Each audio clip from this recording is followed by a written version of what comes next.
एक सूर्य कितनी रोशनी करता है, और जब करोड़ों सूर्यों का समूह एक साथ जब एकत्रित होगा, क्या दिव्यता, क्या भव्यता, क्या उत्सव। इसी भाव को रख करके कहा, आपके पास एक नहीं, दो नहीं, तीन नहीं, हजार नहीं, लाख नहीं, करोड़ नहीं, करोड़ों करोड़ों सूर्यों के बराबर, यानी कि समुद्र। हमारे कुछ प्रश्न हैं, ये मानव शरीर हमें क्यों मिला? इस मानव शरीर को प्राप्त करके हमें क्या करना चाहिए? मुझे लगता है यह प्रश्न किसी व्यक्ति विशेष का नहीं है, हम सभी का प्रश्न है। एक संत और एक संसारी में यही अंतर है। संसारी जब भी कुछ चाहता है अपने लिए चाहता है, और संत जब भी कुछ मांगता है उसमें विश्व मंगल की कामना होती है। आज यहां बड़े स्पष्ट शब्दों में कहा, ये मानव तन प्राप्त करके हमें क्या करना चाहिए? सूची महाराज गदगद हो गए, कह रहे हैं, सबई पुंसाम परो धर्मो यदोर भक्ति रधोक्षजे अहे तुक्त प्रतिहता ये आत्मा समप्रशीदते। बड़ी गजब की बात। बोले जिस धर्म के द्वारा, जिस कर्म के द्वारा, जिस मार्ग के द्वारा भगवान श्री कृष्ण के चरणों में अनुरक्ति हो जाए, बस वही धर्म श्रेष्ठ है।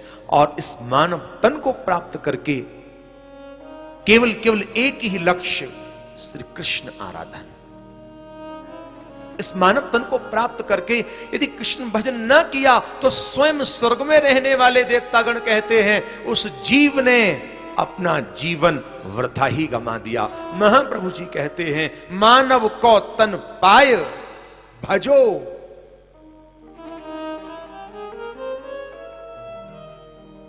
बड़ा प्यारा शब्द विस्मृति हुए, ब्रजनाथ को, मानव को तन पाए भजो ब्रजनाथ को।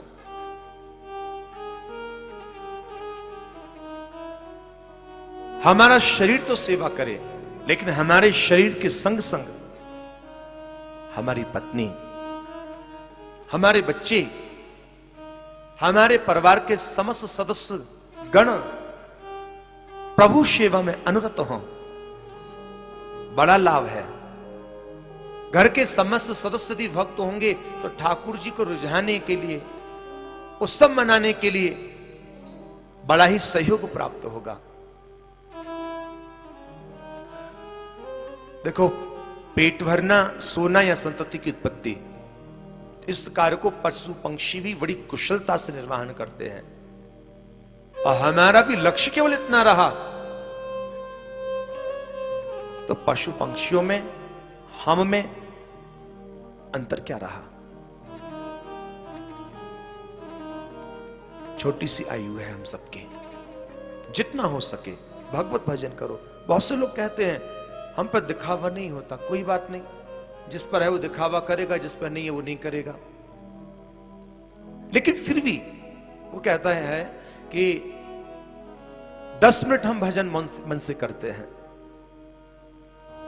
24 घंटे में से कितना भजन किया हमने? 10 मिनट।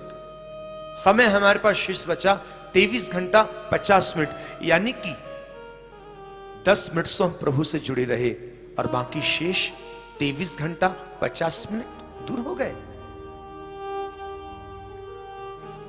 और वो भी मन से।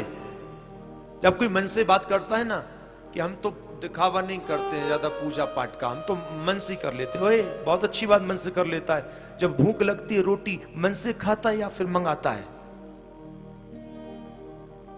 जब तू भजन की बात मन से करने की कर रहा है, तुझे प्यास लग रही है, गर्मी के कारण गला सूखा जा रहा है, कोई शीतल जल का पात्र आपके समक्ष लेकर के आ जाए, तो क्या उस समय कहोगे नहीं नहीं ले जाओ इसको, हम तो अपने मन से ही जल पी लेते हैं? क्या संभव है? मन से जल नहीं पी सकते, मन से भोजन नहीं कर सकते, मन से सो नहीं सकते, तो मन से भजन कैसे संभव होगा?